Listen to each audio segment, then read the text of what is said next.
আমার শত সহস্র কোটি ভক্তিপূর্ণ প্রণাম।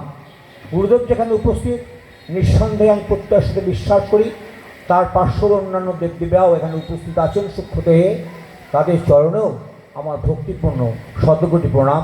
প্রণাম জানাই আমাদের সংঘপতিকে, প্রণাম জানাই বৃন্দা দেবীকে।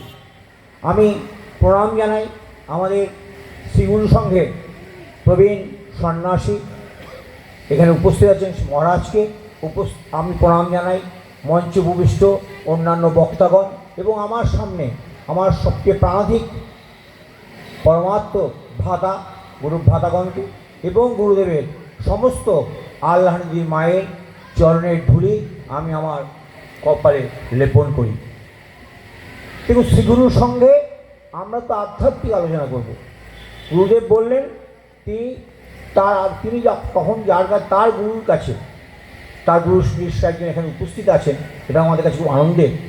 তার গুরুর কাছে গেলেন আরতি জানাতে যে আমি মানুষের এত দুঃখ কষ্ট সহ্য করতে পারছি না, কী করে চিরতরেই দুঃখ কষ্ট আমি দূর করতে পারি, নাহলে তুমি আমার গুরুগিরি ফেরত নিয়ে নাও। সেই গুরুদেব সবার দুঃখ কষ্ট দূর করবার জন্য যখন সেই সময় ভারতবর্ষে উত্তাল অবস্থা, ভারতবর্ষ বিভক্ত হলো, তিন টুকরো হলো।